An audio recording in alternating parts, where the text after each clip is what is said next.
자, 오후에 다 같이 읽으실 성경 말씀은 창세기 31장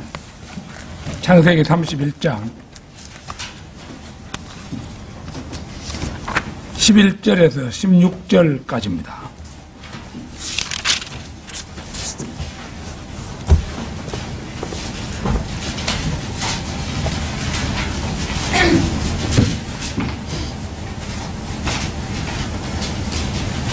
다 찾으신 줄 알고 받들어 읽겠습니다. 그가 말씀하시기를 이제 눈을 들어보라. 그게 아니고 그 앞줄이네요.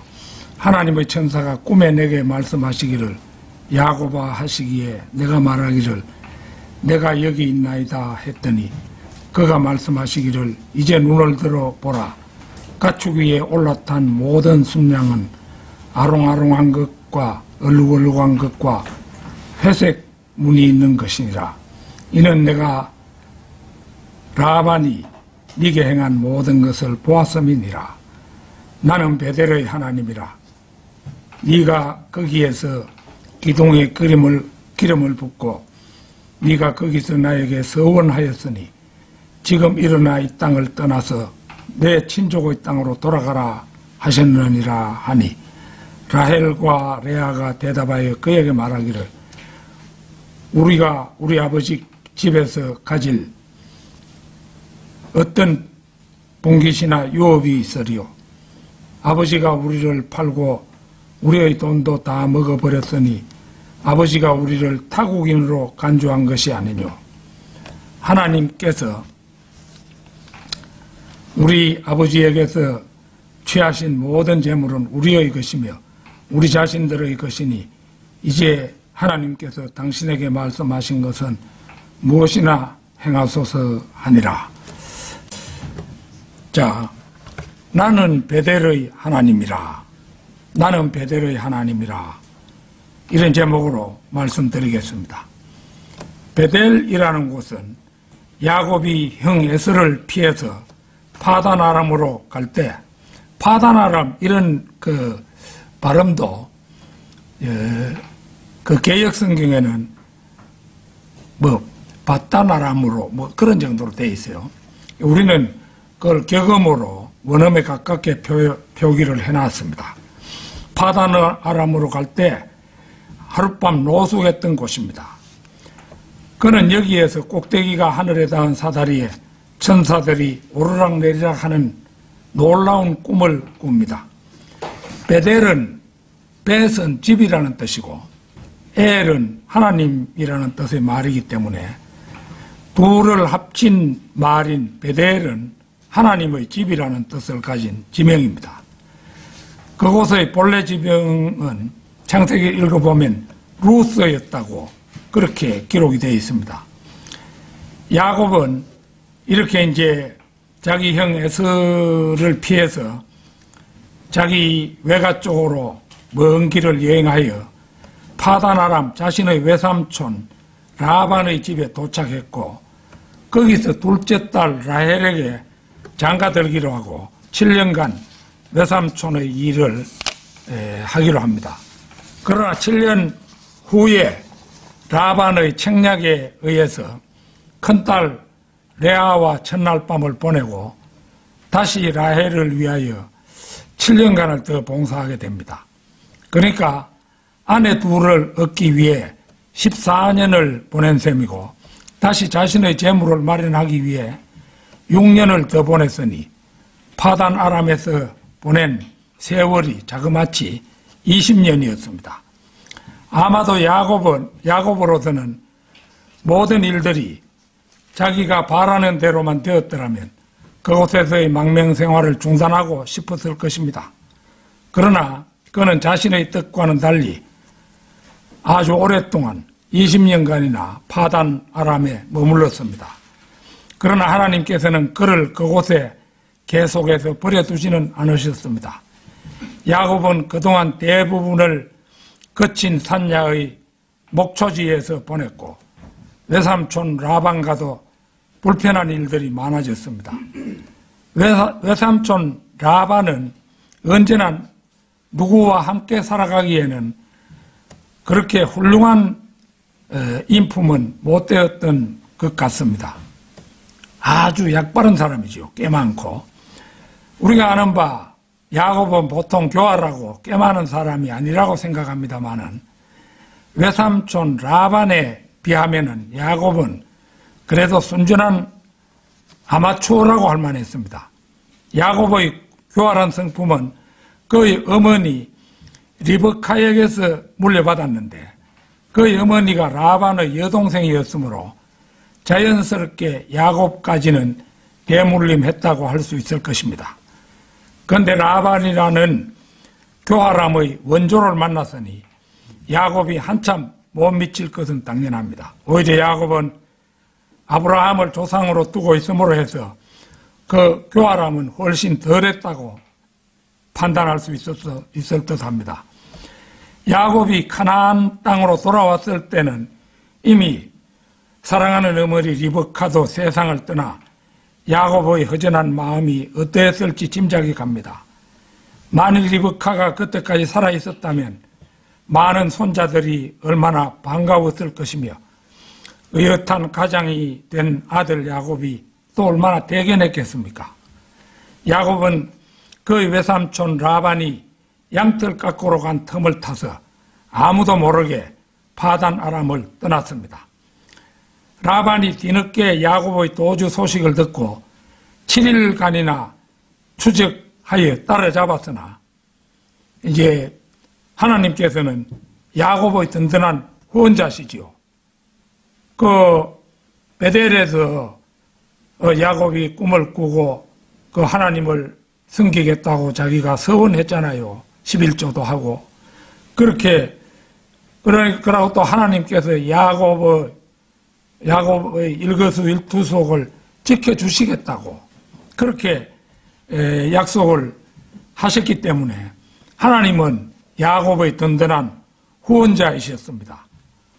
그러니까 사실 그때 외삼촌 라반에게 그냥 뒤 라반 하는 대로 그냥 뒀으면 야곱이 많은 재물을 빼앗기기도 했을 거고 또 뭐 좀 신체적인 가해를 받았을는지도 모릅니다. 그러나 이제 하나님께서 그 전날 밤에 딱 라반에게 꿈으로 나타나셔가지고 이제 너는 선이든 악이든지 야곱에게 말하지 않도록 조심하라. 이렇게 하나님이 주의를 주는 거라요.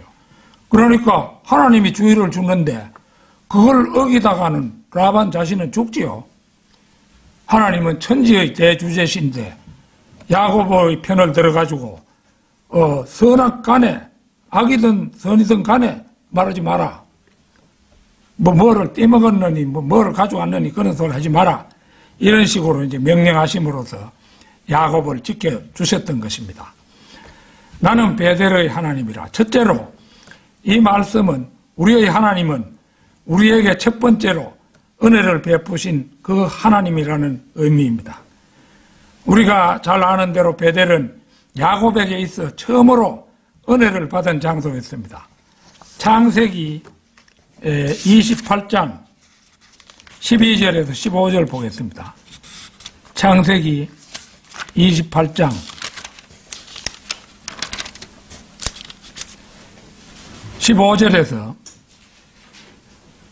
12절에서 15절까지입니다.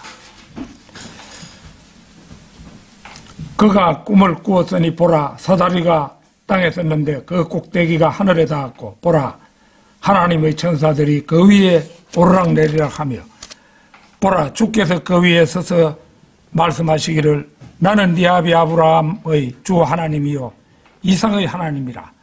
네가 누운 땅을 내가 너와 네 씨에게 주리라. 네 씨는 땅의 티끌같이 될 것이며 너는 서쪽과 동쪽과 북쪽과 남쪽까지 멀리 퍼지리라. 땅의 모든 족속들이 너와 네 씨 안에서 복을 받으리라. 보라 내가 너와 함께 있어 네가 어디로 가든지 모든 곳에서 너를 지키며 너를 다시 이 땅으로 데려오리니 내가 네게 말한 바를 이룰 때까지 내가 너를 떠나지 아니할 것이라 하시더라. 야곱은 20년 전 그날 밤 바로 이 베델에서 이런 놀라운 꿈을 꾸었습니다. 이때부터 야곱에게는 하나님이라는 놀라운 후원자가 생겼습니다. 우리도 각자 처음으로 진리를 알게 되었던 그때를 돌이켜 보십시다. 우리가 그 은혜를 찾지도 않았고 예상치도 못했으며 은혜를 받을 준비조차 되지 않았을 그때 그 은혜가 우리에게 임하지 않았습니까? 야곱이 돌을 베개로 삼고 누웠을 때 야곱의 마음은 외롭고 얼마간은 두려움에 휩싸이기도 했을 것입니다. 그때만 해도 그 부근에 사자가 살았던 시기였어요. 다윗 때도 사자가 있었잖아요. 다윗이 목동으로 있다가 사자가 나타나서 양 한 마리를 물고 간다 이래 되면은 다윗이 그 사자를 주먹으로 쳐가지고 굴복시켰잖아요. 그 성경에 다 나오는 것입니다. 그때만 해도 사자가 있던 시기인데 만일에 지금 현재 그 2천만도 실제 다 치면 넘을 그런 그 유대인들이 그 야곱의 허리춤에 다 들어있었는데 만약 그 파단 아람으로 가다가 베델에서 잠자다가 사자한테 잡아먹히면은 그 뒤에 후손이 없잖아요. 그러니까 그거 있을 수 없는 일이잖아요. 그러니까 불가불 하나님께서 이스라엘을 자기 백성으로 삼으셨으면은 이 야곱을 지켜줄 것은 틀림없는 그 사실이죠. 물론 그곳을 베델이라 이름했지만 그곳이 하나님의 집일 줄은 그는 생각지도 못했습니다. 진정으로 주께서 이곳에 계시는지 내가 알지 못하였도다. 이렇게 기록하고 있기 때문입니다. 성도 여러분, 우리 역시 야곱과 마찬가지로 우리가 전혀 예상치 못한 방식으로 나타나셨습니다. 어쩌면 여러분 중에는 너무도 슬프고 외로운 상황이었을 때 처음으로 그분께서 나타난 자리에 있게 된 사람들도 있을 것입니다. 야곱도 외로웠습니다. 그는 교제를 좋아하던 사람이었습니다. 그는 태어나서 처음으로 자기 장막이라는 보금자리를 떠나 사랑하는 아버지와 어머니의 친숙한 음성을 듣지 못할 정도로 멀리 떨어져 있었습니다. 그는 항상 어머니의 사랑을 독차지하는 그런 아들이었습니다. 그에게는 항상 어머니가 사랑할 만한 어떤 존재였습니다. 하지만 지금 그가 부르면 들릴 만한 곳에 있는 사람은 아무도 없었습니다. 그 밤은 그에게 아주 적적한 밤이었던 것입니다. 우리 가운데도 처음으로 집을 떠나 맞게 된 첫날 밤을 기억하는 사람도 있을 것입니다. 그런 밤 우리는 마치 어린아이처럼 무서운 생각이 들었을지도 모르겠습니다. 그런 상황에서는 누구나 향수병 같은 것에 시달리게 될 것은 분명합니다. 그래서 그들은 이제 나는 지금까지 친숙하던 모든 것과 이별하게 되었구나. 나에게 생기를 주고 나를 그렇게 행복하게 하던 그 사랑하는 사람들과도 이제 작별하게 되었구나 하고 중얼거리게 되고 맙니다. 하나님께서 야곱에게 나타나신 때가 바로 그런 때였습니다. 우리 가운데도 바로 그런 때 그분을 발견하지는 않으셨습니까? 칠흑같이 어두운 곳에서 그리스도께서 우리에게 나타나십니다. 세상의 모든 시냇물이 말랐을 때 그때 영원한 샘에서는 다른 때보다 더욱 달콤하고 시원한 물이 샘솟는 법입니다. 아무도 위로해 줄 리가 없는 고립무원의 상태에서 그분은 우리를 예고 없이 찾아주십니다.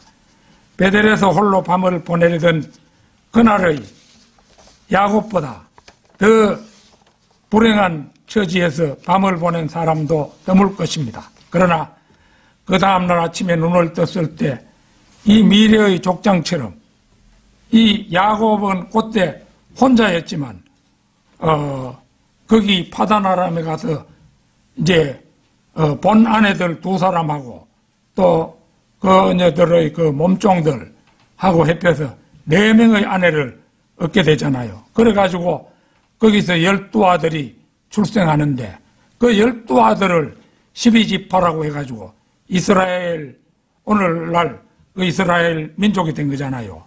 그러니까 그 놀랍게 그 한민족이 생겨난 것이지요. 그래서 우리가 야곱과 같은 꿈을 꿀 수만 있다면 우리도 그와 같은 하늘나라에 기꺼이 이슬을 맞으며 자고 싶은 그런 밤 아니겠습니까? 축복을 그만큼만 받을 수 있다면은 얼마든지 밤을 새우고자 하겠죠. 아마도 많은 사람들은 오 주여, 당신을 만날 수만 있다면, 당신의 그 음성을 들을 수만 있다면 우리에게도 그 적적하고 무섭고 외로운 밤을 제게도 주옵소서 하고 소망하지 않았겠습니까? 야곱은 그 밤에 그 조상들이 믿던 하나님께서 내가 너와 함께 있어 네가 어디로 가든지 모든 곳에서 너를 지키며 너를 다시 이 땅으로 데려오리니 내가 네게 말한 바를 이룰 때까지 내가 너를 떠나지 아니할 것이라고 말씀하셨기 때문입니다. 나는 베델의 하나님이라. 둘째로 이 말씀은 우리에게 새로운 교훈을 주는데 바로 베델의 하나님은 우리 주 예수 그리스도의 하나님이라는 것입니다. 앞서 얘기했듯이 베델은 하나님의 집이라는 뜻입니다. 사도행전 17장 24절을 찾겠습니다. 사도행전 17장 24절.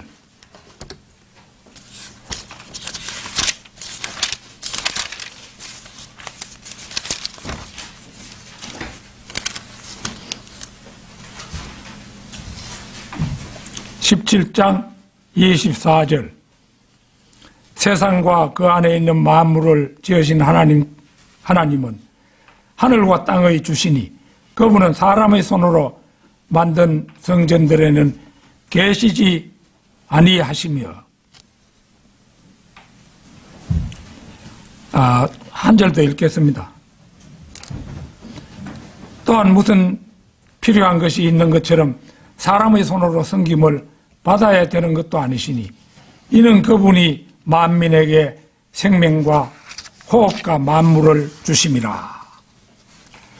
세상에는 이 쉽고 명쾌한 진리 하나도 깨치지 못하여 돌부처에게 절하고 금부처에게 절하면서도 자신의 어리석은 행위를 깨닫지 못하는 사람들로 가득 차 있습니다.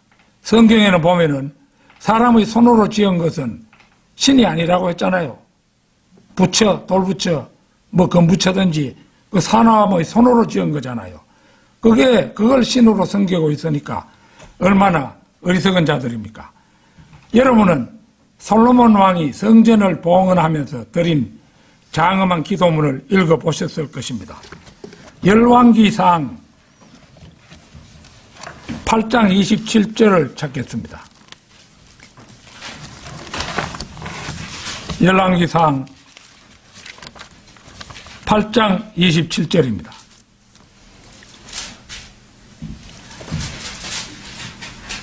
그러나 하나님께서 참으로 땅에 거하시리이까 보소서 하늘과 하늘이라도 주를 수용할 수 없거늘 하물며 내가 건축한 이 전은 얼마나 못 미치겠나이까. 여러분은 고전적인 건물들, 즉 그리스식이든 고딕식이든 노로만식이든 중세의 어떤 건축 양식이든 이런 건물들에 하나님께서 거하실 것이라고 생각합니까? 성도 여러분, 하나님께서는 위대하신 분입니다. 그분은 여러분의 보잘것없는 집에서뿐만 아니라 집 밖에서도 크게 찬양받아 마땅한 분입니다. 그분은 어느 곳에나 계십니다. 그분은 만물을 충만케 하는 분이십니다. 따라서 우리가 그분을 위해 온갖 예술적 재능으로 집을 짓는다 해도 그분의 집은 그런 곳이 아닙니다. 여러분은 그분을 기념하여 스테인드 글라스로 창문을 만들 수는 있겠지만 그것이 그분을 기쁘게 할 수는 없습니다. 하지만 하나님께서 영원히 거하시는 한 곳이 있습니다. 그분께서 자신을 위해 마련하신 처소는 어떤 곳이며 그분이 세우신 성막은 어떤 곳입니까? 신비롭게 만드신 거처가 한 곳 있습니다. 우리는 지금 그 처소가 지닌 기이한 구상과 그 건물의 비할 데 없는 순결함에 대해 말하고 있습니다. 그 거처는 예수 그리스도의 몸이었습니다. 히브리서 10장 5절 찾겠습니다. 히브리서 10장 5절.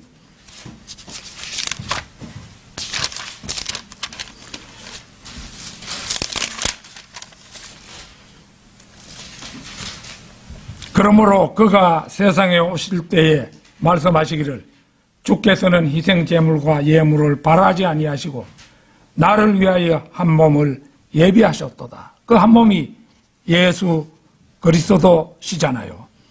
하나님께서 유일하게 원하시는 제물은 예수 그리스도의 몸입니다. 하나님이신 아들, 그분이 제물로 드려지시기 위해 인간의 육신으로 제공된 것입니다. 예수 그리스도께서는 자신의 한 몸을 들여 수많은 몸들을 거룩하게 하심으로 말미암아 그분 자신의 성전이 되게 하신 것입니다. 그러므로 하나님의 집, 즉 참된 베델은 주 예수 그리스도의 몸이라 할 수 있습니다.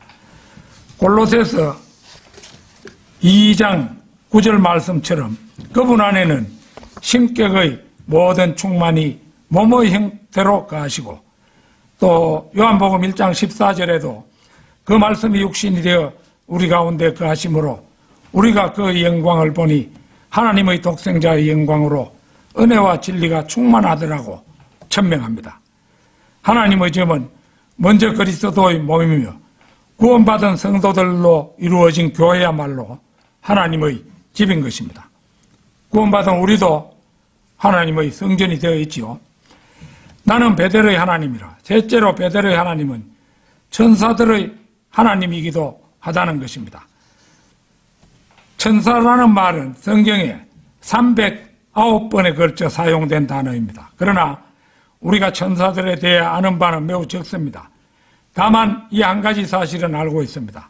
하나님께서는 자기 백성들을 돌보시는 파수꾼으로 천사들을 세우셨다는 것입니다.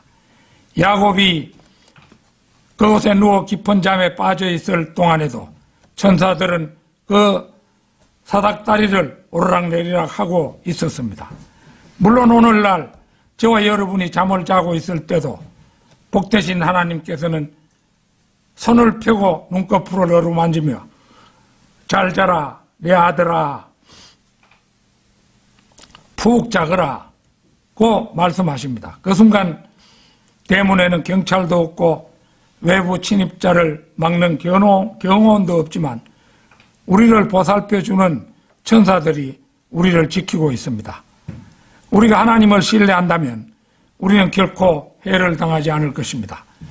시편 4편 8절을 찾겠습니다.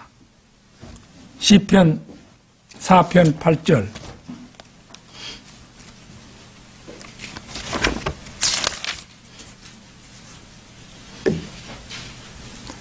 내가 평안 가운데 눕기도 하고 자기도 하리니 이는 주여 주만이 나를 안전한 가운데 거하게 하심이니이다. 우리는 이 예로 베드로가 사형당하기 전날 밤에도 사형당하기로 하고 그 베드로가 감옥에 갇혔었잖아요. 그런데 베드로가 푹 잠들게 했지요. 이런 사실에서 그 말씀을 확인하게 됩니다. 베드로는 물론 하나님으로부터 구함을 받지요. 또한 천사들은 사자들이기도 합니다.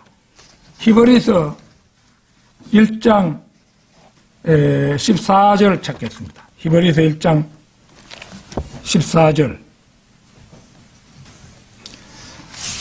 천사들은 모두 구원의 상속자가 될 자들을 위하여 섬기도록 보내심을 받은 섬기는 영들이 아니냐. 특별히 여기서 천사들은 섬기는 영들입니다. 야곱에게 천사들은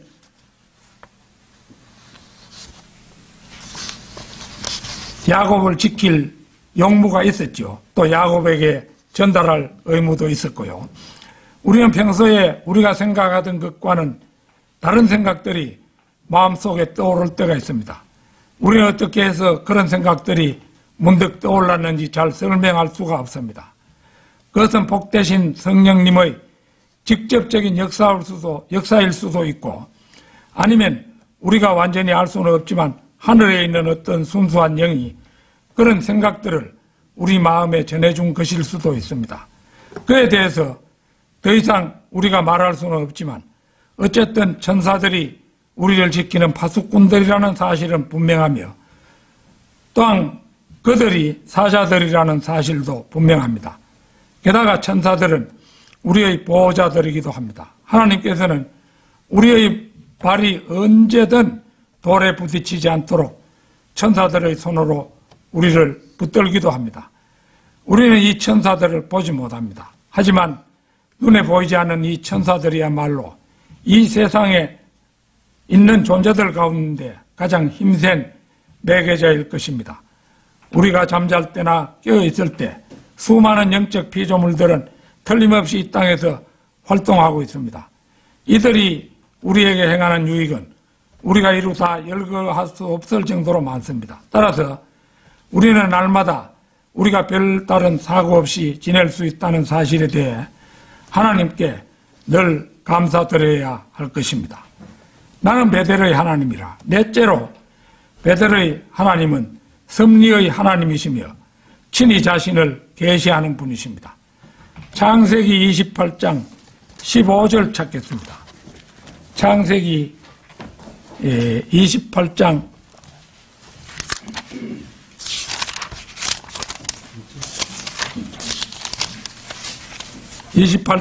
15절.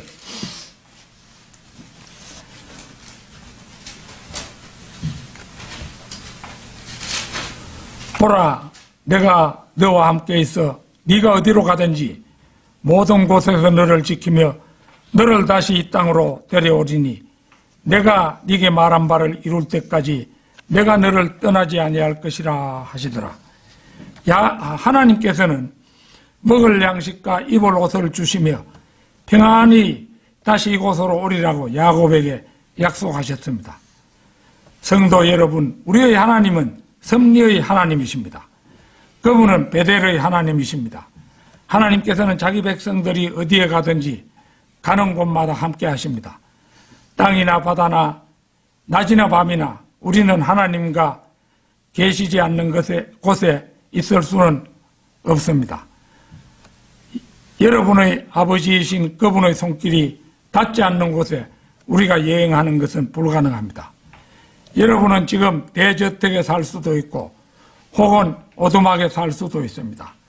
하지만 여러분은 여전히 그분의 집 안에 살고 있습니다. 왜냐하면 그분의 집은 실로 광대하기 때문입니다. 우리는 여기저기에 거할 수 있지만 여전히 하늘아버지의 큰 집 안에 살고 있는 것입니다. 우리가 사용하는 찬송가에는 미국의 뵙콕 목사가 작사한 65장 참 아름다우라는 찬송가가 있습니다.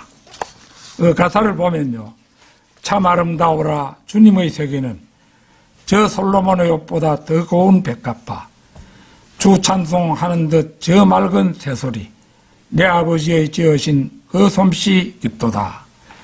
참 아름다우라 주님의 세계는 저 아침 해와 저녁놀, 밤하늘 빛난 별, 망망한 바다와 늘 푸른 봉우리, 내 아버지의 영광을 잘 드러내도다. 이 세상은 에덴 동산이 회복될 천년왕국보다도 못하고 우리가 가야 할 새 예루살렘 성에는 더더욱 못 미치지만 그래도 얼마나 아름답습니까? 또한 우리 하나님은 우리에게 필요한 모든 것을 공급해 주시기 위해 우리와 함께 하십니다. 지금까지 살아온 지난 날들을 생각해 보십시오. 멀고 먼 항로를 주님께서는 우리와 함께 걸어오셨습니다. 지금 세상은 우리 대한민국이 경제적으로 위태롭다고 아우성입니다. 그러나 세상이 어떻게 변하더라도 그분은 우리를 무사하고 안전하게 인도하실 것입니다.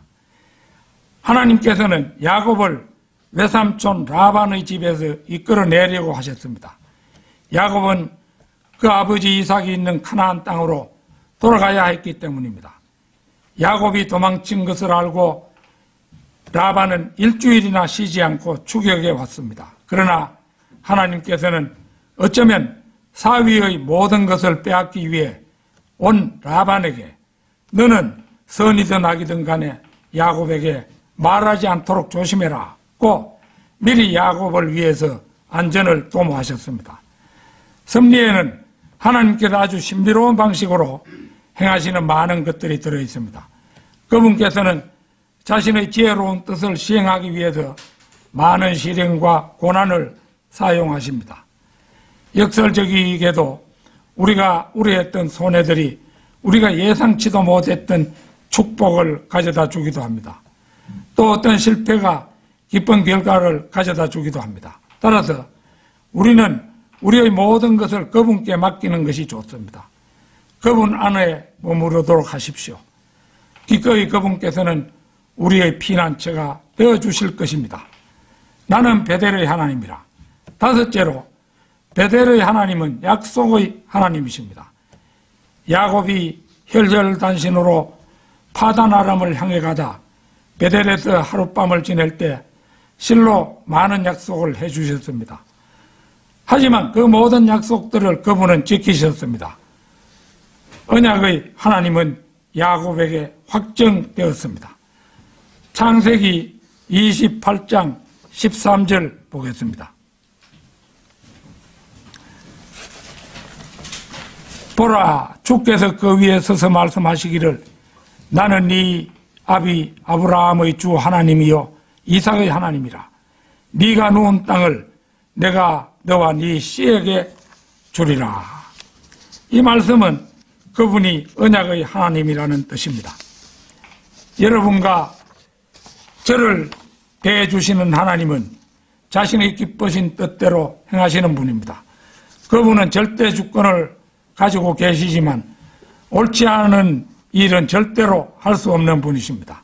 그럼에도 불구하고 그분께서는 친히 자신을 제안하셔서 예수 그리스도의 인성 안에서 우리에 대한 언약과 보증으로 반드시 내가 너를 복주고 복주며 또 번성케 하고 번성케 하리라고 말씀하셨습니다. 우리를 위해서 주 예수께서 성부 하나님과 맺은 하나의 언약이 있습니다.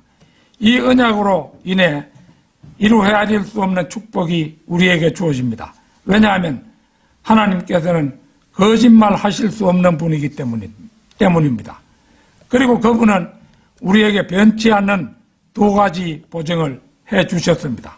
즉 언약의 축복으로 인해 우리가 굳센 위로를 받게 될 것과 그분의 신실함을 절대로 의심할 수 없게 될 것이라는 보증입니다. 성도 여러분, 야곱에게 약속하셨습니다. 창세기 28장 15절 보라, 내가 너와 함께 있어 네가 어디로 가든지 모든 곳에서 너를 지키며 너를 다시 이 땅으로 데려오리니 내가 네게 말한 바를 이룰 때까지 내가 너를 떠나지 아니할 것이라 하시더라. 하나님께서는 이 약속을 우리에게도 하십니다. 내가 말한 바를 이룰 때까지 내가 너를 떠나지 아니할 것이라 하시더라. 이 얼마나 위엄있고 신실함을 느끼게 하는 약속입니까? 우리가 가야 할 천년왕국과 새 예루살렘 성은 가나안보다도 더 바랄 만한 약속입니다. 그분은 끝까지 우리를 인도하실 것입니다. 나는 베델의 하나님이라. 여섯째로 베델의 하나님은 우리로 하여금 서원하게 하시는 하나님이라는 것입니다. 여러분은 이 사실을 끝까지 잊지 마십시오. 왜냐하면 베델의 하나님이 우리로 하여금 서원하게 하는 하나님이라는 사실은 실천적인 부분이기 때문입니다. 야곱은 베델에서 하나님을 자신의 하나님으로 삼고 서약한 사실을 여러분은 기억하실 것입니다. 여러분도 웬만한 사람이면 각기 이와 같은 서약을 한 사실을 기억할 것입니다. 자신을 우리에게 주신 하나님은 우리도 우리 자신을 그분께 드리도록 인도하십니다. 그분께서 우리를 값으로 사신 것이니 우리는 지금 우리 것이 아닙니다. 따라서 우리는 우리 마음속 가장 깊은 곳으로부터 그분을 우러러보며 나의 하나님, 나의 아버지, 당신은 영원무궁한 나의 하나님이십니다 라고 고백할 수 있어야 할 것입니다. 야곱도 하나님 앞에 서원을 하면서 내가 이 기둥으로 세운 이 돌이 하나님의 전이 될 것이며 주께서 내게 주실 모든 것에서 내가 반드시 10분의 1을 드리겠나이다 하고 서원했습니다. 여러분은 이 서원이 성취되는 것을 여러분의 일상의 소원이 되도록 하십시오. 모든 일들 가운데 오직 그분의 축복이 여러분에게 임하시기를 강구하십시오. 여러분이 먹든지 마시든지 무슨 일을 하든지 모든 것을 하나님의 영광을 위해 하십시오. 이것이 참된 길이며 복을 받는 길이기 때문입니다. 앞서 창세기 28장 22절에서 야곱이 하나님께 약속한 또 한 가지는 그가 하나님께 11조를 드리기로 한 것입니다.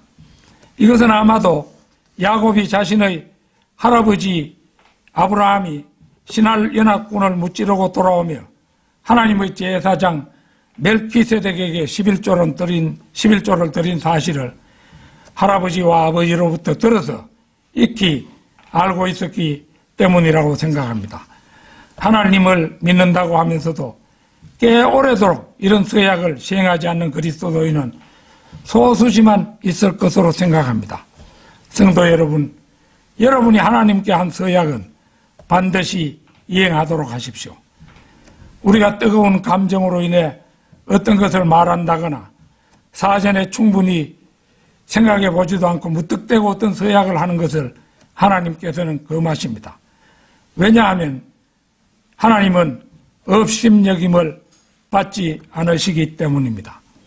갈라디아서 6장 7절 8절 찾겠습니다.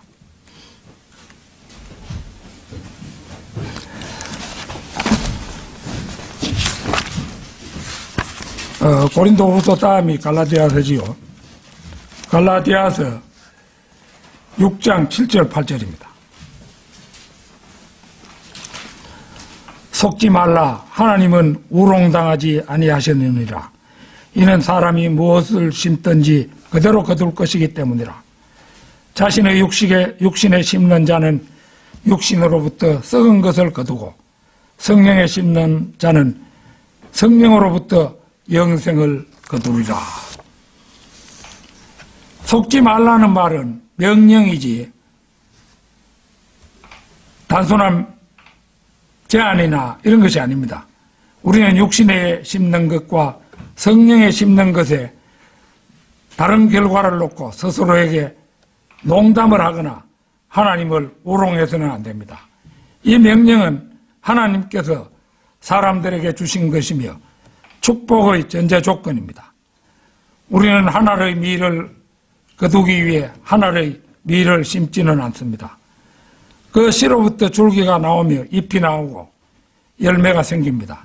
열매는 30배, 60배 또는 100배가 될 수도 있는 것입니다. 예수님의 일반 제자들이 30배의 결실을 맺었고 베드로, 야고보는 60배 정도, 그 다음에 요한은 100배의 그런 열매를 맺은 사람이죠. 우리가 일단 하나님께 무엇을 봉헌하기로 했다면 우리는 절대 그 일에서 흔들려서는 안 됩니다. 이것이야말로 번성케 되는 지름길이기 때문입니다. 자, 결론적으로 베델에서 본 하늘에 닿은 사닥다리는 예수 그리스도 자신이었습니다. 지금부터 3,800여 년 전 형해설을 피해서 혈혈단신으로 파다나람을 향해 떠난 야곱을 베델에서 만나주시고 인도하시며 미래를 기약하게 하신 축복 중의 축복의 장소입니다. 그런 의미에서 베델의 하나님은 우리 성도들에게도 첫 만남의 장소입니다. 성도 여러분이 각자의 베델을 떠나 오늘토록 그분을 향해 오셨다면 그것은 잘한 일입니다. 그러나 만에 하나라도 그렇지 못했다면 그 사닥다리를 목격한 베델로 다시 돌아가 거기서부터 새로 출발하는 여러분이 되시기를 진심으로 축원합니다. 다 같이 기도드리겠습니다.